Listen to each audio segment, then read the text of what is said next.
Olá a todos, bem-vindos a mais um episódio do podcast O Farol. Hoje temos aqui connosco a irmã Arlete. Irmã Arlete, muito obrigado pela sua presença. Eu que agradeço, Rubens. Eu que agradeço por estar aqui com você. Obrigado, É um prazer imenso estar aqui em Braga, né, participando do Farol. Ok, muito bem, muito obrigado. Nós hoje trazemos aqui a irmã Arlete e nós vamos ficar a conhecer um pouco melhor quem é a Arlete, não é? Como pessoa, como serva de Deus. Iremos abordar mais em particular o tema da intercessão, da oração. A oração, a importância que tem para nós como indivíduos e também a importância que tem como igreja, não é? Sim. E depois tentarmos aplicar um pouco este tema da oração e da intercessão aos dias de hoje, não é? Qual é a importância que tem para a igreja de hoje, de uma forma mais prática. Irmão Rubens, eu vejo a intercessão, a oração. Mas desculpe interromper, antes de irmos lá, eu vou pedir para se apresentar. Eu sou Arlete, né? Dá para perceber que sou brasileira, né? Moro em Portugal já há 20 anos. Sou casada com um português.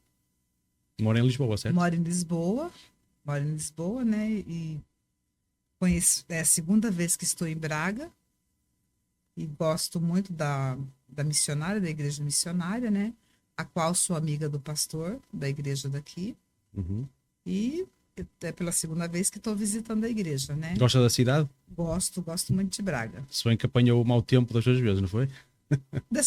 Não, até que eu gosto muito do frio. Ah, é? É, gosto muito do frio. Curioso. Eu gosto do frio. Nós queremos ir para o calor e vocês que vêm mais do calor preferem o frio. E eu gosto do frio. Então, para mim tá ótimo o clima. Tô muito amando. bem, muito bem. Então, vamos direto ao assunto, não é? Sim. Eu vou dar-lhe liberdade para, numa fase inicial, a irmã Arlete, dizer aquilo que vai na sua alma relativamente a este tema. Tudo bem. Pode falar... Então, para como mim... se estivéssemos a falar para a igreja, não é? Sim. O que é que a irmã tem a dizer à igreja portuguesa, não é? Acerca deste tema. Para a igreja portuguesa... Portuguesa e a igreja em geral. Geral, para mim, para todos. A oração, não a intercessão, mas a oração, para mim, ela é a base de tudo. A oração é que move a igreja. Sem a oração, nós não fazemos nada. Na minha concepção. E a intercessão, ela é a chave da movimentação. Como que eu posso dizer para você? Nós trabalhamos a intercessão, ela é o quê? Nós trabalhamos atrás dos bastidores. Uhum. Então, quando nós intercedemos, estamos na intercessão, ela faz com que nós abraçamos a igreja total. Nós trabalhamos, nós intercedemos para que a palavra seja ministrada de uma maneira diferente. O Espírito Santo trabalha diferente quando nós temos uma intercessão. A intercessão, ela é o alicerce, Rubens, da igreja. Uhum. Quando nós temos um grupo de intercessão, pode ter certeza que aquela igreja, ela tem uma unção diferente. Até mesmo aí nós trabalhamos o quê? Na parte do louvor, nós abraçamos o ministério de louvor em oração, nós damos cobertura para a igreja total.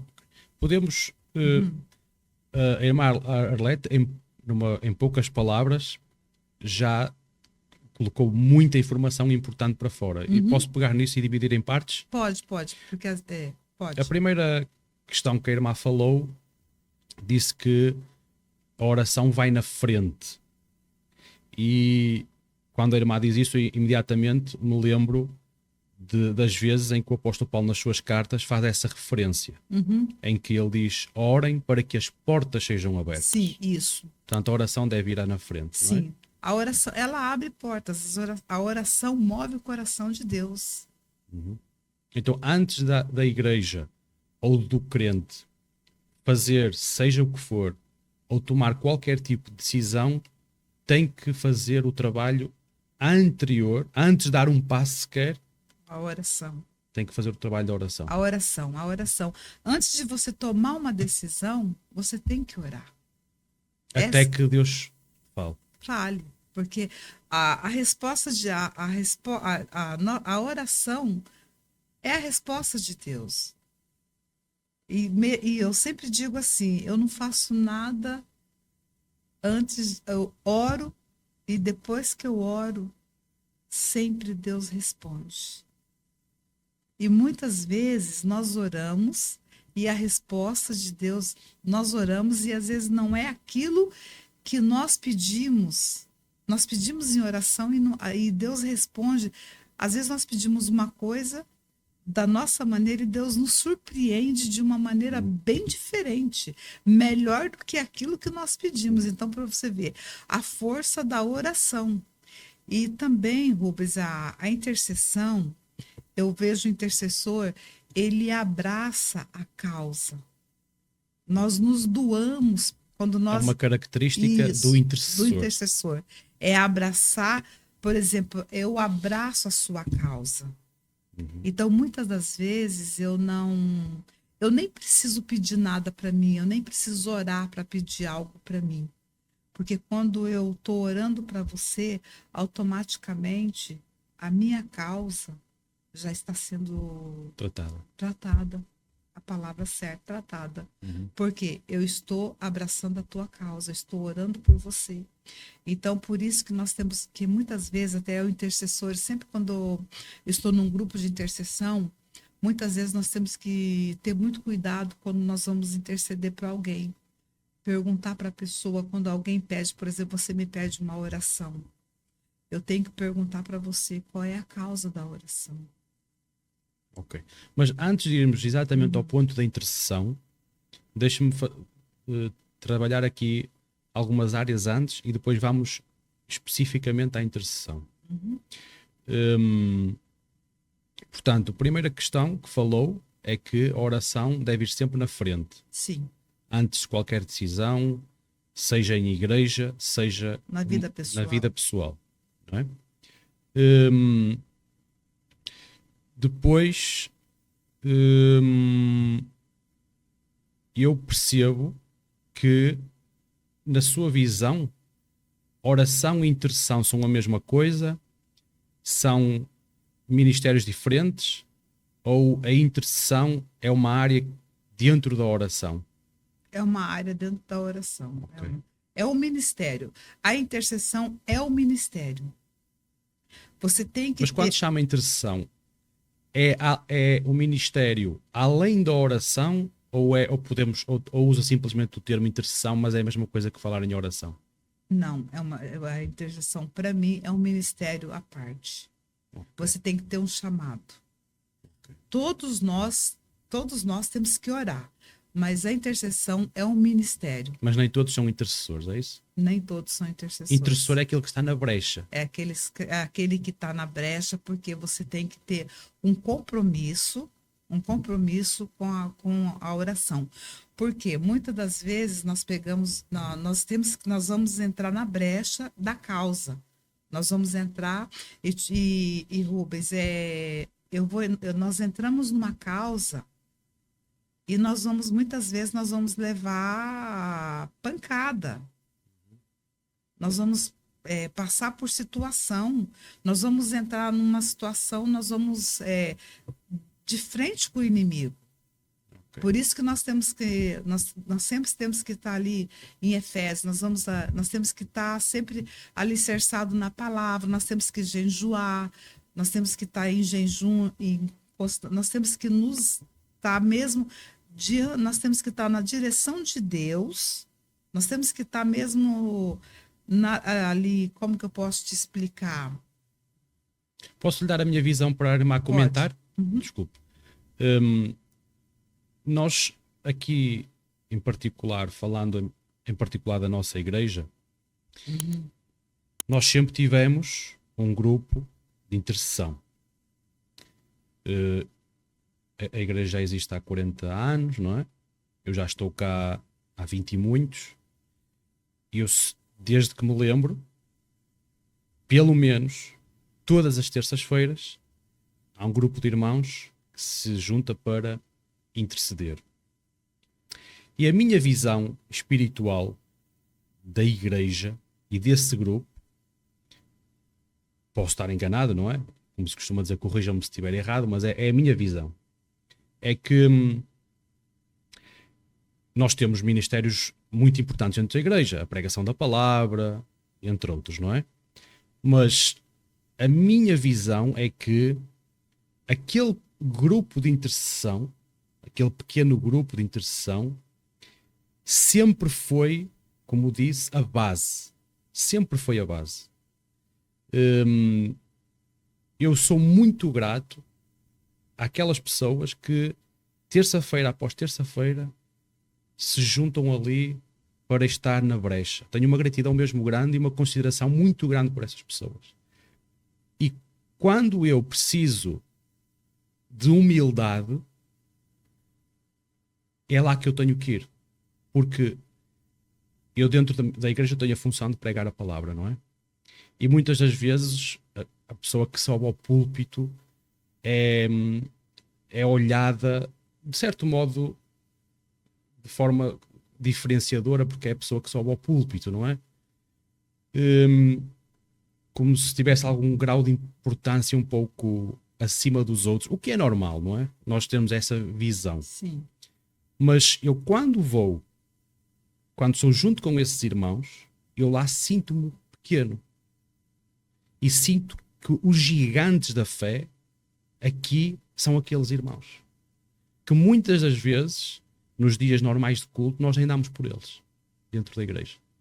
Mas eu sempre tive essa visão muito clara aqui dentro da igreja. O que é que você tem a dizer em relação E a faz esta a visão? diferença.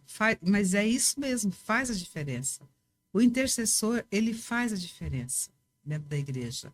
Uma igreja que tem o grupo de intercessão, ela faz a diferença. Porque é como eu estava te dizendo, a intercessão, ela trabalha atrás dos bastidores. Quando é uma igreja que ora, que tem intercessão, o ministro da palavra, ele é coberto pela intercessão. O ministério de louvor é coberto pela intercessão. O professor da escola bíblica é coberto pela intercessão. O zelador da igreja é coberto pela intercessão. Então, a intercessão, ela é a base que dá cobertura para toda a igreja. Então, tipo assim, o que vai evangelizar, ele é coberto pela intercessão. O enfermo é coberto pela intercessão. Então, aí é que eu falo para você. Por isso que o intercessor, ele tem que estar sempre com a vida no altar. Porque ele é perseguido. Por quê? Porque o inimigo vai sempre tentar nos atacar. Ele sempre vai tentar nos atacar. Porque sabe que se destruir o grupo de intercessão, sim, destrói a igreja. está a destruir a base da igreja. Está destruindo a base da igreja. Aí é onde que vai haver. Por quê? Nós temos uma situação. Quando nós estamos na intercessão, quando nós está no grupo de intercessão, a gente vê, a gente tem mais visão aonde tem que orar. A gente sabe, sente a parte que tem que orar mais, para buscar mais. A gente sabe aonde que está a falha. O Espírito Santo mostra, nós não sabemos, mas o Espírito Santo mostra aonde que nós temos que buscar para orar, aonde que tem que dar mais cobertura de oração. Então, por isso que a intercessão na igreja, ela faz a diferença. Muitas igrejas não dá importância, mas se eles soubessem, a maioria das igrejas soubesse o valor da intercessão, eu não estou falando isso, Rubens, porque eu sou intercessora, não. Porque eu não sou nada. O Espírito Santo, Deus é que é tudo na minha vida. Porque eu, sem Deus, eu não sou nada. Mas assim, a base eu amo o que faço, a intercessão. E ela é a base de tudo. Então, assim, é você se doar. Aliás, é um risco muito grande uma igreja sem intercessão. Sim, Assim como é um risco muito grande um crente que vive sem oração. sim. Um crente que vive sem oração é você pular no mar e não saber nadar. Pra, É eu, isso mesmo. eu vejo isso. Eu entrar no mar sem saber nadar, sem um colete salva-vidas. Uhum. Um crente Ou que não, pegar num carro e começar a conduzir sem nunca ter sem nunca seguido a ter. instrução. Sim, é um crente que A que qualquer não, momento vai haver um acidente. sim, que não sabe, que não ora. Um crente que não ora, para mim, é um crente que não, ele não tem base. Isso é isso, é assim, é você não saber conduzir, é a mesma coisa. Por exemplo, eu não sei andar de bicicleta. É eu pegar uma bicicleta e sair. Vai acontecer o quê? Eu Vai vou, haver um acidente. Mais tarde ou acidente, mais cedo. vai ver um acidente. Deus E- até pela sua misericórdia nos pode ir guardando, sim, mas sempre alertando para esse facto. Não é? E se nós taparmos os ouvidos, vai acontecer mesmo um vai acidente. acontecer a mesma coisa. E tem uma coisa que eu sempre falo, Porque é uma sabe? luta, a oração, não é? Ah, é. Eu costumo dizer que a nossa carne odeia orar. A Sim, nossa carne, não é? não, se eu for falar para você sim, É um exercício de é um sacrifício. exercício de sacrifício. E eu sempre falo, eu sempre digo assim, Rubens, não é, é um, Aliás, eu acho que é o mais difícil, eu acho que é o exercício mais difícil espiritual, é o exercício mais difícil, a oração. é oração.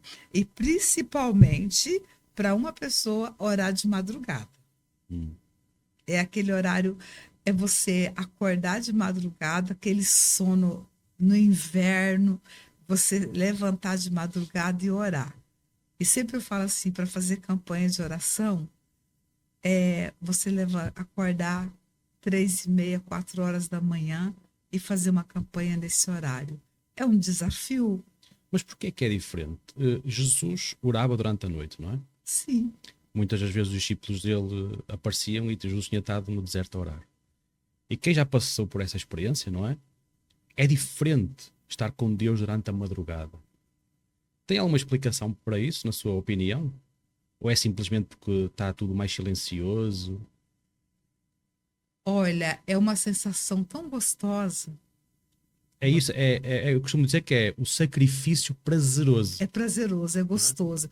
É uma sensação gostosa porque você tá ali, parece que é você e Deus. É um silêncio. A entrega é diferente. Uhum. É uma experiência assim que não tem como eu te explicar. É só mesmo você fazendo para você ter uma É isso experiência. mesmo, só experimentando. É só você experimentando. É como, por exemplo, eu sou cozinheira, é eu fazer uma comida e você experimentar. Eu sinto um paladar, o sabor dela. Você vai experimentar, você vai sentir diferente. Você não tem como explicar para mim.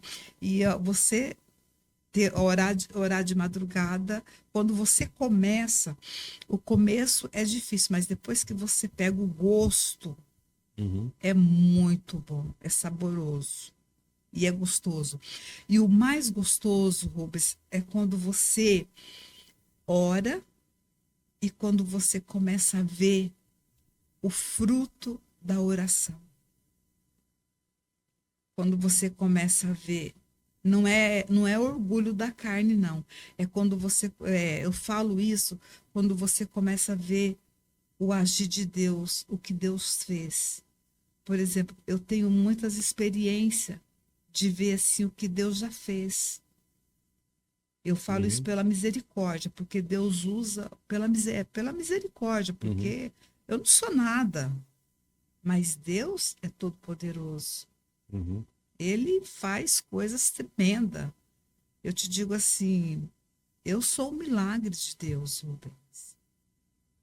Eu sou prova que Deus faz milagre. Então eu sou uma pessoa que eu acordo de manhã, eu sou grata a Deus. Então, muito mais eu quero buscar ter, quero ter Uhum. muito mais experiência com Ele, Mais comunhão, não é? mais comunhão com Deus. Sou uma pessoa cheia de falha, né? Porque nós somos falhos, né? Uhum. Cada dia mais, é como você disse, a nossa carne, ela é falha.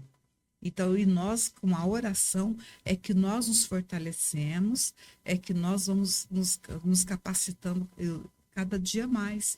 É com a busca. Deixa-me dizer-lhe uma coisa em relação a isso, pedir-lhe também para comentar. Uhum.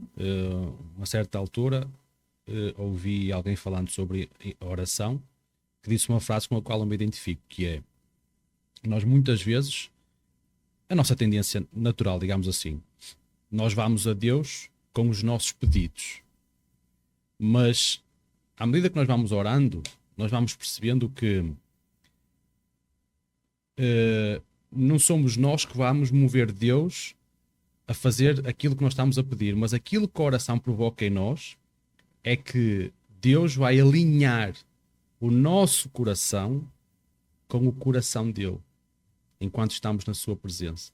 Nós muitas vezes vemos a oração com: eu vou pedir a Deus para fazer isto, isto, isto. Mas aquilo que Deus faz é: anda para a minha presença e eu vou-te mostrar o que é que tu tens que fazer, não é? É colocar a nossa vida em harmonia com Deus. Não sei se fui explícito naquilo que quis transmitir e se concorda com esta visão. Ou seja, podemos ver a oração de duas formas. Eu vou orar quando preciso de alguma coisa. Deus, eu preciso disto, tenho a minha lista. Ou então eu vou para a presença de Deus e lá estou em comunhão com Deus e Deus vai me dizer o que é que pretende de mim, o que é que eu preciso de mudar, revelar por quem é que eu tenho que orar. E é Deus quem está no comando durante a oração, não somos nós. Na maioria das vezes, a maioria das pessoas, ela só vai, às vezes, na maioria, só vai orar quando precisa de alguma coisa. Uhum. A maioria das pessoas, eu sou sincera te dizer, a maioria só vai orar quando precisa de alguma coisa. Agora, o intercessor, quando ele tem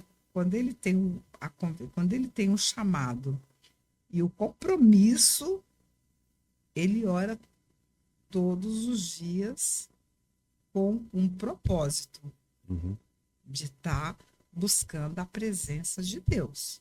Consegui te responder? Sim, conseguiu. Então é isso. Porque muitas das vezes nós oramos quando nós temos necessidade. O que é natural, não é? É o que é o natural. Mas o que Deus humano. pede de nós é mais do que isso. É não é? mais do que isso. O que Deus pede de nós é um alinhamento na presença dele todos os dias. Para que nós buscamos ele todos os dias.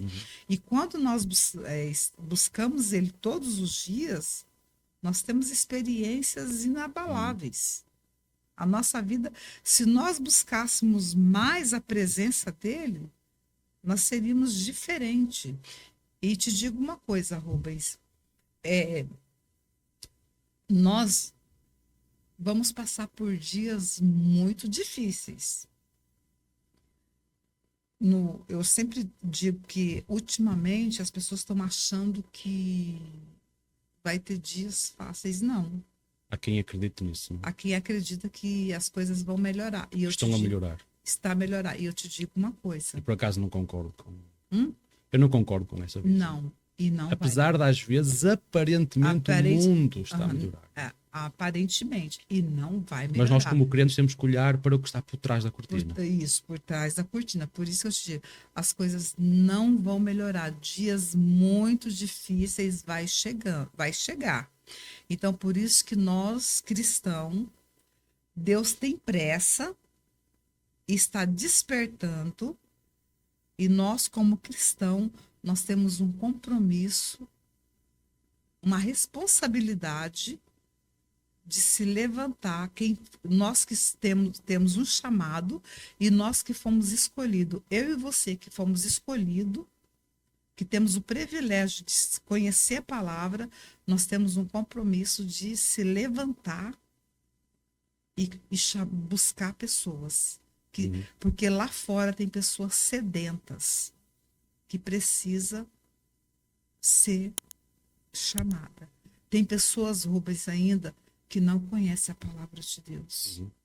Então, por isso que nós Muitas temos pessoas. muitas pessoas que ainda não O mais ouviu. básico.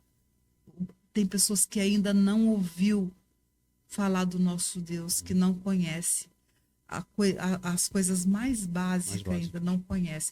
Então, por isso que nós temos que levantar mesmo em oração, para que Deus levanta outras pessoas, para que aonde eu e você não consiga ir, que Deus levanta outras pessoas para que elas vão aonde nós não conseguimos chegar.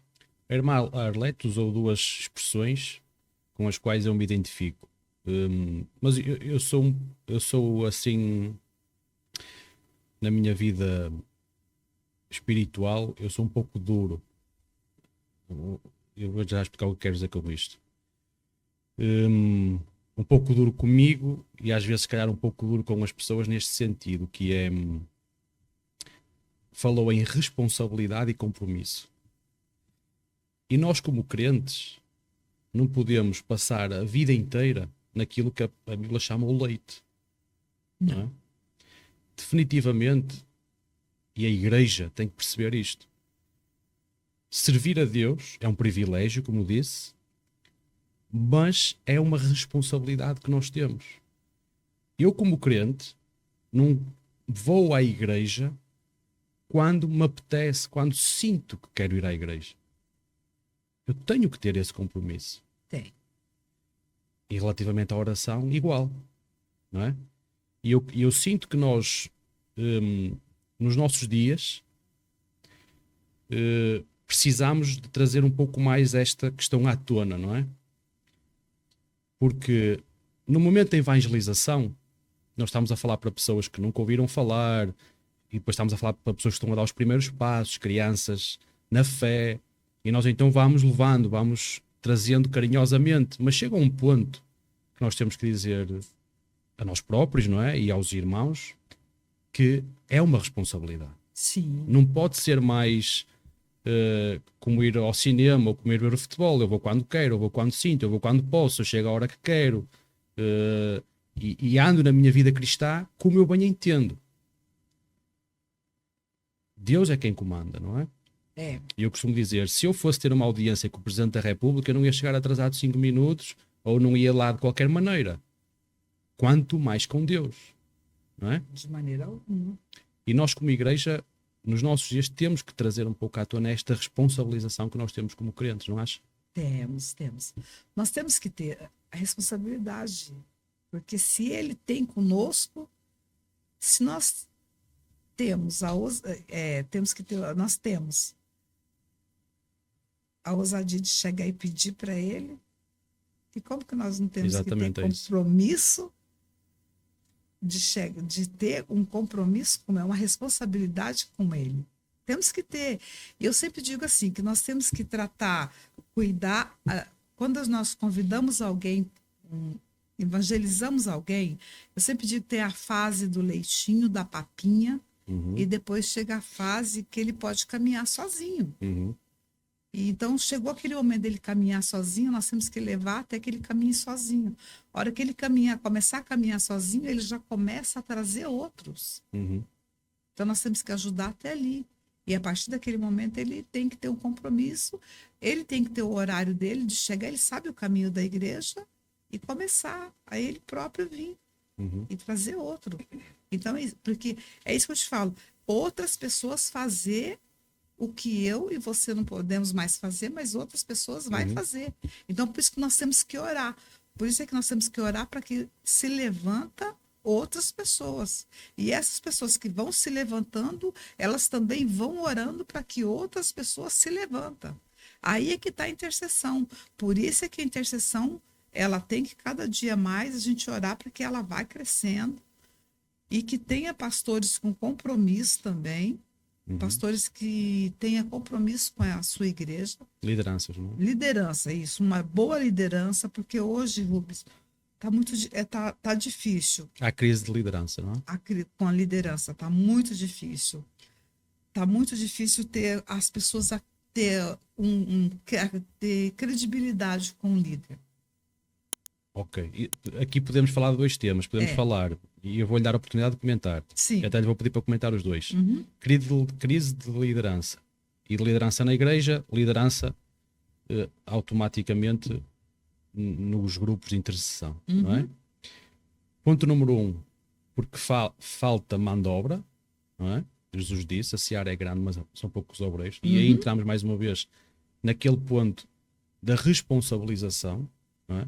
Eu sou crente, mas eu vou apenas ao domingo para me servir, satisfaço, entre aspas, um bocado o meu ego espiritual, e quando chega a hora de ser eu a sacrificar, aí já não estou lá. Isso. Não é? E aí vão faltar líderes, não é? Vai. Imaginemos uma empresa em que o patrão tinha esta atitude, a empresa acabava em 2 dias, não é? Sim.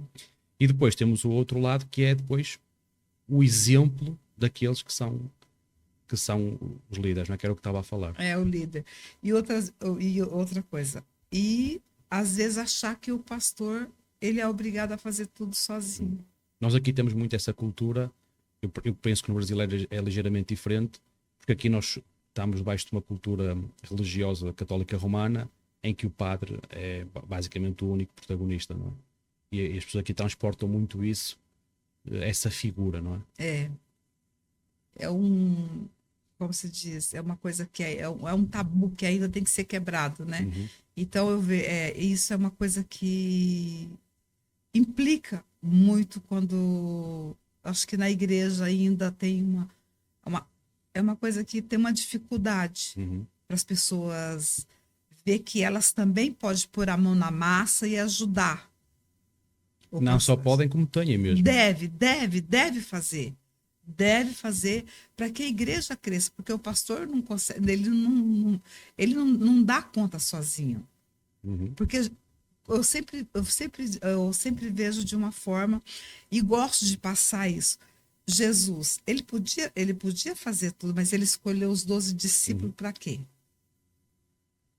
Para delegou. Sim. Então ele deixou isso para quê? E tinha os 12 apóstolos, mas tinha muitos mais discípulos, não é? Tinha muito mais discípulos, para que cada um fizesse alguma coisa. Então, dentro da igreja, para que também o pastor pode escolher para as pessoas também fazer. Então, nós não podemos esperar só do nosso pastor. Nós temos que fazer. Para que nós temos uma igreja abençoada, com um trabalho que todos colocam a mão. Todos venham sentir e ver o resultado. Porque uma igreja grande, uma igreja que ela tem crescimento, ela tem trabalho. Mas todos têm que participar. E se o trabalho não for feito, a igreja acaba por minguar, não é? Sim, ela não vai crescer. Se a igreja não criar professores, se não criar músicos, não criar evangelistas, não Isso, criar pregadores. por exemplo, vem um visitante na igreja. Não é só o pastor ligar para aquela visitante. Um obreiro da igreja também pode ligar para o visitante. Acompanhar ele também, não é só o pastor. E isso faz parte também da intercessão. Orar para aquele visitante. Aí entra a intercessão também. Ela pegar o nome, ir no porteiro. Olha, me passa o nome daquele visitante que veio. Eu faço isso. Me dá o nome daquele visitante, começa a orar por ele. Isso faz parte da intercessão também. Por exemplo, eu oro pela igreja de Braga desde que o pastor Paulo foi convidado, quando ele começou a participar aqui, ele não era pastor, mas eu já comecei a orar por a igreja de Braga. Ainda antes de ele estar cá, não? Antes dele estar cá, eu já orava pela igreja de Braga. Já intercedia pela igreja de Braga. Sem saber que um dia viria cá, não é? Sem saber que um dia eu estaria aqui, no Farol. Então, assim, você vê, a intercessão é isso. É hoje, por exemplo, intercedia pela igreja, a missão, e hoje eu estou aqui saboreando os frutos. Exatamente. Então, é você fazer sem querer nada em troca. Isso é que é intercessão. É você ora por alguém que você nem nunca viu e nem sabe se um dia vai ver. Isso é que é, porque nós temos um grupo que a gente ora por pessoas, eu tenho um grupo que eu oro por pessoas de fora, de pessoas de longe, de vários países, que eu nunca nem sei se um dia eu vou passar por lá. Uhum. Simplesmente lhe pedem para levar o nome daquela pessoa até à presença de Deus. Sim, né, para levar até a presença de Deus e pronto, e você começa a orar e depois eles colocam lá, olha, foi resolvido, Deus fez a obra e glória a Deus, e assim vai. Uhum. Então é isso, Rubens. Mais alguma coisa que Hum, dúvida? Nós já estamos a chegar ao tempo, não é? Eu não sei se tem mais alguma coisa a acrescentar relativamente a este tema. Para mim, Senão eu pedia-lhe para terminarmos com uma mensagem particularmente para a Igreja Portuguesa, não é? Ou seja, nós sabemos que quem vem num contexto como é o Brasil é uma realidade diferente que encontra aqui na Igreja Portuguesa, não é? A Igreja Portuguesa ainda é uma minoria, não é? Em Portugal. olha, Hum, olha, Rubens, assim, é incrível, né? Porque eu quando vim para cá, quando eu cheguei em Portugal, eu me apaixonei por Portugal. E, e até então, o meu propósito foi ganhar almas portuguesas. uhum, E comecei a trabalhar mesmo e pedir para o Senhor me dar oportunidade de pregar para portugueses. E, e foi assim, uma das pessoas mais importantes, né, foi ganhar a alma do meu esposo. uhum. Me casei com um português, né, já estou há 17 anos casada. E então, assim, é muito gratificante, né? E através disso, a gente tem conhecido casais, a gente tem levado casais portugueses para a igreja, assim, então, assim, para mim, eu sou muito grata a Deus por esse país e oro e agradeço todos os dias e tenho certeza que Deus tem um cuidado especial com a nação portuguesa. E vou ver muitos portugueses. E eu já declarei e profetizo que Braga é do Senhor Jesus, Amém. tá? Muito bem. Marlete, foi um prazer tê-la cá.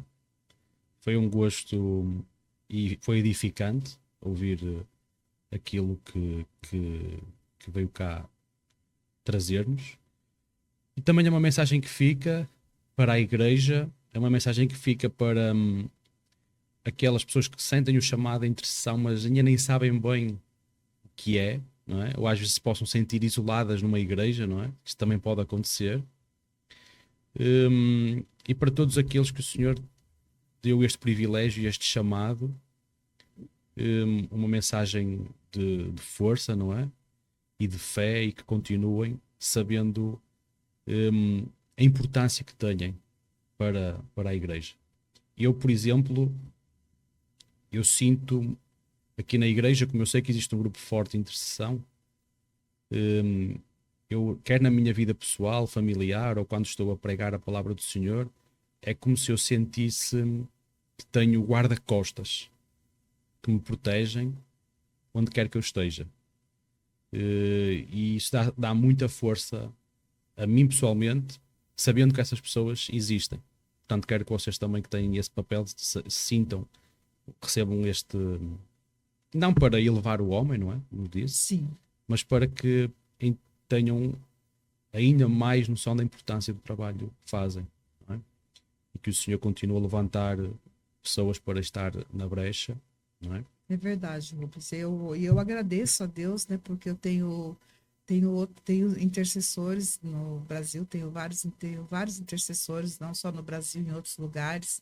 Tem homens e mulheres de Deus que se levantaram, tem muitos anos que intercede por mim, então eu sou muito grata a Deus por essas pessoas, está sempre se levantar, sempre na brecha, né, orando, intercedendo pela minha vida, para que eu possa, né, continuar intercedendo por outras pessoas, né? Então assim, e que Deus abençoe, que as igrejas continuem, que essas pessoas que têm esse chamado e que sintam esse chamado, que elas se levantam, né, e se posicionem e que Deus abençoe e continua abençoando essas pessoas, tá?